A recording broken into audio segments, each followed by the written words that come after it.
की शुरुआत होती है लीसा नाम की एक लड़की को दिखाने से, जो एक सुनसान रास्ते पर कहीं जा रही थी कि तभी अचानक दो गुंडे जिन्होंने अपने चेहरे ढके हुए थे वो लीसा को पकड़ लेती है और उसे अगवा करके जबरदस्ती वैन में डालकर अपने साथ ले जाते हैं। फिर बेहोश करने के बाद उसे एक जेल में ले आए थे जहाँ के सेल्स बहुत छोटे छोटे थे और अब जब लीसा को होश आई तो वो खुद को जंजीर से बंधा हुआ पाती है। जंजीर के जरिए उसके गले में लोहे का कॉलर पट्टा बांधा हुआ था, यानी कि उसे यहाँ बिल्कुल एक डॉग कुत्ते की तरह बांधा हुआ था। जब इस फिल्म का नाम लाइक डॉग्स है क्योंकि कुछ डॉक्टर्स यहाँ पर एक्सपेरिमेंट तजुर्बा कर रहे थे। वो इंसानों को डॉग्स की तरह बांधकर उनका बर्ताव चेक कर रही थी और यहाँ उन लोगों के साथ भी बिल्कुल वैसे ही सलूक किया जाएगा जैसे कुत्तों के साथ होता है। अब यहाँ लीसा खुद को पाकर काफी घबरा गई, उसे कुछ समझ नहीं आती कि क्या करो। वो जोरों से चिल्लाने लगी और उसके सुनने वाला यहाँ कोई नहीं था। वो जब थोड़ा सा बाहर आई तो उसकी नजर वहाँ लगी खिड़की पर गई जहाँ एक आदमी खड़ा हुआ था। वो वैसे तो यहाँ का जेलर था, उसने लीसा पर नजर रखी हुई थी पर वो भी उसकी चीख सुनकर अंदर नहीं आता। उसे देखकर लीसा घबरा गई और जल्दी से वापस अंदर आ गई। रो धोकर वहीं लेट जाती है। अब कुछ ही देर में यहाँ एक और आदमी आया जो उसके लिए खाना लाया था, पर हमने देखा कि ये खाना भी इंसानों के खाने का नहीं बल्कि डॉग फूड था जो खाना कुत्ते खाते हैं। लीसा उस आदमी से भी बात करने की कोशिश करने लगी। वो उससे मदद मांगती है पर वो उसे हाथ से इशारा करता है कि चुप, बिल्कुल चुप, कोई बात मत करो क्योंकि डॉग्स नहीं बोलते। लीसा कहती है अच्छा मुझे वॉशरूम जाना है, प्लीज ले चलिए ना। जिस पर वो आदमी इशारा करके कहता है कि इस सेल में ही तुम्हारा बाथरूम हमने बनाया हुआ है, थोड़ी सी जमीन खोदी हुई है वहाँ कर लो, उसके अलावा तुम यहाँ से कहीं नहीं जा सकती। ये कहकर वो यहाँ से चला गया और लीसा बगैर कुछ खाए ही वहाँ बैठी रहती है। तभी वहाँ की लाइट्स ऑफ हो गई और अब लीसा सो जाती है। थोड़ी ही देर में यहाँ एक और आदमी खाना लेकर आया और जब उसने पहली वाली खाने की प्लेट देखी तो वो उसे भी उठाकर वहाँ से ले जाता है और ऐसे ये रात उसे भूखा सोना पड़ा। अगले दिन फिर एक लड़की खाना देने आती है पर इस बार उसने खाने की प्लेट सेल से काफी दूर रखी थी, पर क्योंकि अब लीसा से भूख बर्दाश्त नहीं हो रही थी तो वो खाना खाने का सोचती है, पर क्योंकि प्लेट दूर थी तो वो पैर से प्लेट को अपनी तरफ करती है और जल्दी जल्दी खाना खाने लगती है जैसे उसने पता नहीं कितने दिनों से खाना नहीं खाया। अब तभी उसे एक आदमी की आवाज आई जिसे भी इसी कमरे के किसी सेल में बांधा हुआ था और वो मदद के लिए चिल्ला रहा था। अब जब वहाँ की लाइट्स बंद हुई तो लीसा प्लेट को जोर जोर से दीवार पर मारना शुरू कर देती है। साथ ही वो चिल्ला भी रही थी, मदद के लिए पुकार रही थी, लेकिन अचानक उसे चक्कर आई और वो बेहोश हो जाती है क्योंकि उन लोगों ने इस खाने में कुछ मिला दिया था। बेहोशी की हालत में लीसा को सपना आया जिसमें वो अपने एक दोस्त के साथ थी और वो दोनों एक साथ वक्त गुजार रही थी। अगले दिन लीसा को बिल्डिंग से बाहर मैदान जैसी जगह पर छोड़ दिया जाता है और वहाँ ऐलान किया गया कि अब यहाँ लीसा को चलना है। चारों तरफ फेंस लोहे की बाड़ लगी हुई थी। लीसा सोचती है कि मैं फेंस को पार करके उस तरफ जाऊंगी और यहाँ से भाग जाऊंगी, लेकिन अब जैसे वो भागना शुरू करती है अचानक उसके गले का पट्टा अपने आप ही कसने लगता है। वो जैसे तैसे फेंस के पास आ गई और अब उसने जैसे फेंस को हाथ लगाया उसमें करंट था जो जोर से लीसा को लग जाता है और वो वहीं गिरकर बेहोश हो जाती है। अगले दिन जब उसे होश आई तो वो खुद को दोबारा अपने सेल में बंधा हुआ पाती है। उसके साथ इस कदर डॉग्स वाला सलूक किया जा रहा था कि ये तो उसे डॉग की तरह ही नहला रही थी। अब लीसा को फिर से कमरे में किसी आदमी की आवाज आई। अब पता चलता है कि वो लीसा के साथ वाले सेल में बंधा हुआ है जिसका नाम एडम है। उसे भी लीसा की तरह अगवा करके यहाँ कैद करके रखा गया था। उसके साथ भी डॉग जैसा ही बर्ताव किया जा रहा था। एडम अब लीसा को कहता है कि मैं यहाँ से निकलने का प्लान बना रहा हूँ जिसके बारे में दिन रात में सोच रहा हूँ। उनकी ये बातें चल ही रही थी कि तभी एक आदमी खाना लेकर आता है और कुत्तों की तरह इनके सामने रख के चला गया। एडम लीसा को खाना खाने से मना करने लगा और कहता है कि मत खाना क्योंकि इन लोगों ने खाने में नशा मिलाया हुआ है जिस वजह से या हम बेहोश हो जाते हैं या हमारा दिमाग ठिकाने पर नहीं रहता, हम उल्टी उल्टी हरकतें करते हैं। ये सुनकर लीसा कहती है भाई जो भी है खाना तो खाना ही पड़ेगा वरना तो ऐसे हम भूखे मर जाएंगे। जो कहकर वो खाना खाने लगी, पर क्योंकि एडम नहीं खा रहा था इसीलिए एक आदमी करंट वाली रॉड लेकर आता है और दोनों को करंट के झटके लगाने लगा जिससे वो बेहोश हो जाती है। पर जब इन्हें होश आती है तो वो देखते हैं कि अब हमें थोड़ा करीब बांध दिया है। ये दोनों आपस में बात करने लगे और एक दूसरे को अपने और फैमिलीज के बारे में बताने लगती है जिससे इनका मन थोड़ा हल्का होता है। थोड़ी ही देर में एक आदमी यहाँ खाना लेकर आया जिसे लीसा खाने लगती है और एडम को भी कहती है कि खा लो कुछ नहीं होगा, मुझे कुछ हुआ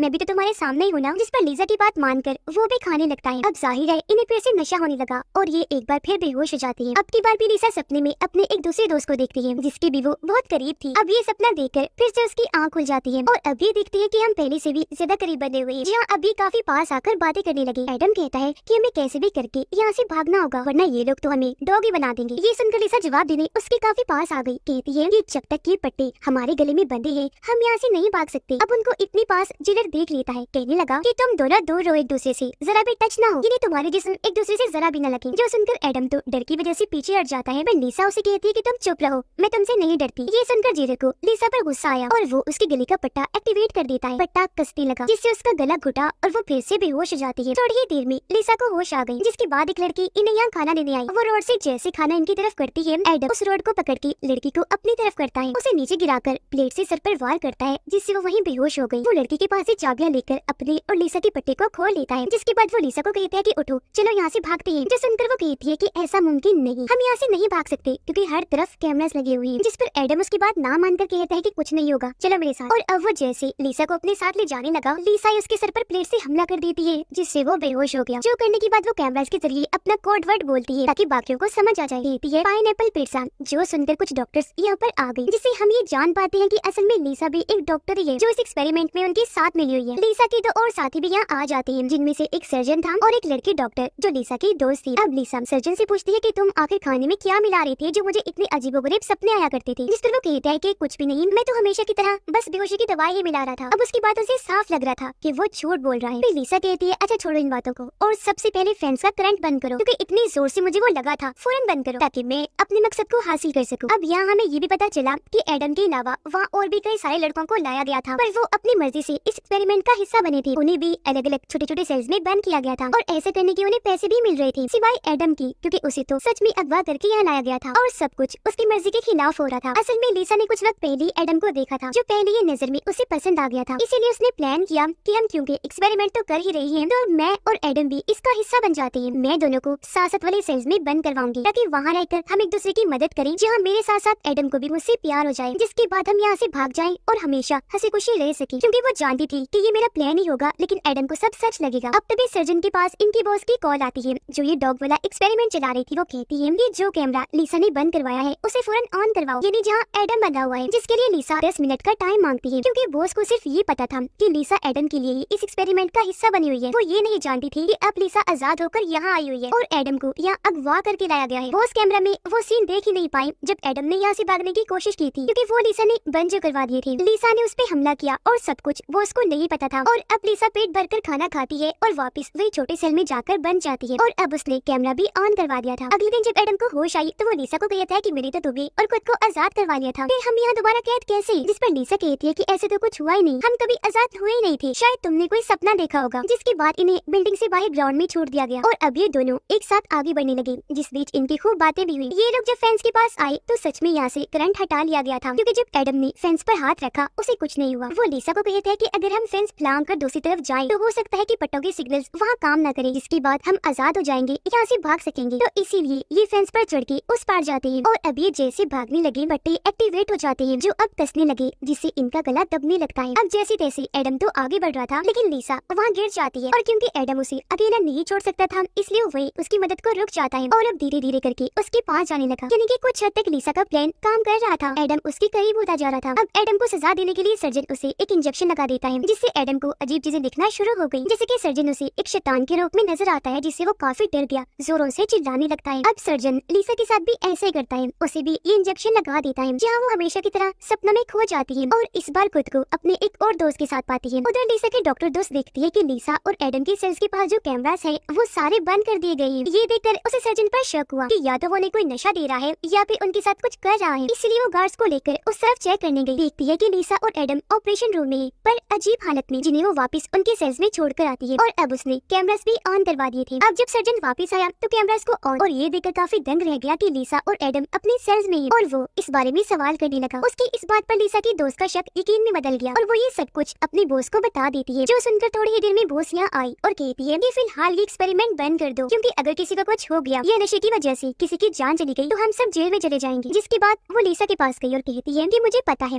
कि खुद को और सबको नशा देने में तुम्हारा ही हाथ है। वो काफी गुस्सा करती है, कहने लगी कि अब तुम्हें ये सब बंद करना पड़ेगा, जो कहकर वो उसे एडम की फाइल मांगती है, जिस पर लिसा हंसते हुए जवाब देती है कि उसकी कोई फाइल नहीं है, बल्कि उसे तो यहाँ अगवा करके लाया गया था मेरे लिए। जो सुनकर डॉक्टर को उस पर काफी गुस्सा आया कि तुम उसकी मर्जी के खिलाफ ये सब कर रही हो, और अब वो लिसा को धमकाते हुए इस एक्सपेरिमेंट को बंद करने का कहती है, वरना वो पुलिस को लिसा की रिपोर्ट कर देगी। ये सुनकर लिसा अपनी बॉस का गला पकड़ लेती है और दबाकर उसे बेहोश करके फ्रीजर रूम में बंद कर देती है। फिर वो कैमरास के जरिए सर्जन और अपने दोस्त को बताती है कि बॉस यहाँ से जा चुकी है। ये कहकर वो उनके पास गई, बताती है कि अब हम अपना एक्सपेरिमेंट बंद करने की बजाय इसे जारी रख सकते हैं, क्योंकि बॉस यहाँ से जा चुकी है, जो शायद ये वापस आए। यहाँ उसकी दोस्त बताती है कि एडम भी तुम्हें प्यार करने लगा है, इसलिए जल्द तुम्हारा प्लान कामयाब हो जाएगा। जो सुनकर लिसा खुश हो गई और अब उसकी दोस्त वापस उसे वही बांध देती है जहाँ वो पहले थी। लिसा एडम की होश में आने पर उसे कहते हैं कि हम यहाँ से आज रात भाग जाएंगे। उधर सर्जन को पता था कि लिसा ने बॉस को फ्रीजर रूम में बंद कर दिया है, इसीलिए ये उसे वहाँ जाकर चेक करता है, जहाँ वो जमती जा रही थी और उसकी हालत काफी बुरी थी। वो बेचारी सर्जन से मदद मांगती है, पर ये बजाय उसकी मदद करने की उस पर भारी संदूक गिरा देता है, जिससे उसका सर कुचला गया और ऐसे उसकी दर्दनाक मौत हो जाती है। लिसा की दोस्त कब से सर्जन का पीछा कर रही थी, उसे शक था कि वो कोई गलत काम कर रहा है। उधर लिसा एडम के साथ बैठी बातें कर रही थी और उसे अपने प्यार में फंसाने की और कोशिश कर रही थी कि तभी अचानक यहाँ लाइट्स बंद हो जाती है, क्योंकि लिसा की दोस्त ने मेन स्विच बंद कर दिया था। और अब जब वो फ्रीजर रूम में गई तो वहाँ बॉस की लाश देखकर काफी डर जाती है। वो जोरों से चिल्लाने लगी, क्योंकि लाश की हालत ही इतनी बुरी थी। तब भी यहाँ सर्जन आकर उसके मुंह पर हाथ रख के चुप करवा देता है, कहने लगा कि शांत हो जाओ और ये सब मैंने नहीं लीसा ने किया है, जो कहकर वो उसे भी इंजेक्शन लगाकर बेहोश कर देता है। उधर लीसा के पास पेन ही चाबियां थी जिनसे वो अपने और एडम के पट्टे की लॉक तो खोल देती है और जल्दी से यहाँ से भागने का कहती है।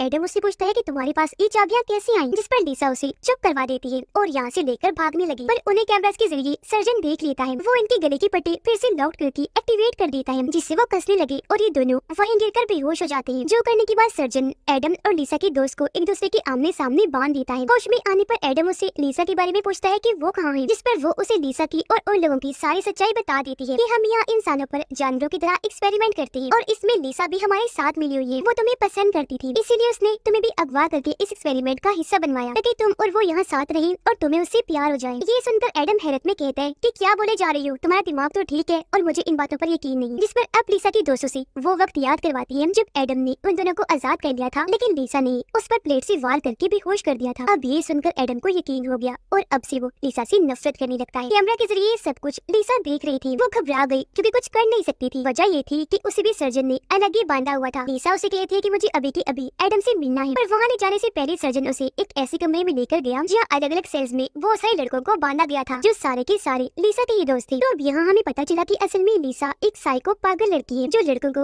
अलग अलग नाम बदल बदल कर अपने प्यार के जाल में फंसाया करती थी। और अब उसे एडम पसंद आ गया था, जिसको भी बाकी लड़कों के साथ उसने यहाँ लाकर कैद कर दिया एक्सपेरिमेंट का हिस्सा बनाने के लिए। क्योंकि वो साइको है तो कुछ भी सोच सकती है। डॉग्स वाला एक्सपेरिमेंट उसका ही प्लान था, क्योंकि उसका मानना था कि इंसानों और जानवरों में कोई फर्क नहीं है। उसने अपने दोस्तों इन लड़कों को इसलिए चुना क्योंकि बाकियों को अगवा करना, अपने जाल में फंसाना उसके लिए मुश्किल था। और करीब बात की वो एडम के साथ पूरी जिंदगी के लिए रहना चाहती थी, ऐसा कुछ होने वाला नहीं था क्योंकि वो अपने दिमागी तवाज़ुन की वजह से एक लड़के के साथ नहीं रह सकती थी। अब यह सर्जन उसे कहता है कि लीसा ये सब मैंने तुम्हारे लिए किया, हाँ तुम्हारे लिए, क्योंकि मैं भी तुम्हें बहुत चाहता हूँ। वो उसे यहाँ शादी के लिए पूछता है कि हम एक हो जाते हैं क्योंकि हमारी जोड़ी परफेक्ट है, हम एक दूसरे के लिए ही बने हैं। तुम भी साइको हो और मैं भी। पर क्योंकि लीसा ने उसे हमेशा अपना दोस्त ही समझा तो वो इसके लिए मना कर देती है। जिसके बाद सर्जन उसे फ्रीजर रूम में लेकर जाता है जहाँ पर बॉस की लाश थी, क्योंकि वो उसे बताना चाहता था कि देखो तुम्हारे प्यार में मैंने एक खून भी कर दिया है। जो बताने के बाद वो उसे एडम और लीसा की दोस्त के कमरे में लेकर जाता है और उसके हाथ में एक टैब दे देता है जिस पर एडम और उसकी दोस्त के नाम के बटन थे। वो कहते हैं कि तुम इन दोनों में से किसी एक को ही बचा सकती हो। अब यहाँ लीसा सोचती है कि क्या करूं, क्योंकि अब एडम को सारी सच्चाई पता चल गई थी। तो अब वो लीसा से नफरत करता था। फिर वो सोचती है कि ये सारी बातें तो मेरे दोस्त ने उसे बताई, इसीलिए वो अपने दोस्त वाला बटन दबा देती है उसे मारने के लिए। पर इससे उसकी दोस्त को कुछ नहीं होता, बल्कि एडम के गले का पट्टा एक्टिवेट हो गया और वहाँ लाल लाइट चलने लगी क्योंकि पट्टा कसता जा रहा था। वजह ये थी कि सर्जन ने बटन बदल दिए थे। ये देखकर लीसा सर्जन को ऐसा करने से मना करती है और ये भी कहती है कि तुम जो चाहे वो मेरे साथ कर सकती हो। जिस पर यहाँ सर्जन उसे सच बताता है कि मैं जो तुम्हारे साथ करना चाहता हूँ वो कई बार कर चुका हूँ। वो यहाँ राज खोलता है कि बेहोश होकर तुम्हें जो सपने आया करते थे वो सपने नहीं सच थे और वहाँ हकीकत में मैं होता था। तुम्हारे साथ सपनों में जो कुछ भी हुआ करता था वो सब मैं किया करता था बेहोशी की हालत में तुम्हारा फायदा उठाने के लिए। और अब सर्जन एडम स्मिथ यहाँ के बाकी सभी लोगों के पट्टे एक्टिवेट कर देता है, जिससे तड़प तड़प के उन सबकी मौत हो जाती है। क्योंकि सर्जन चाहता था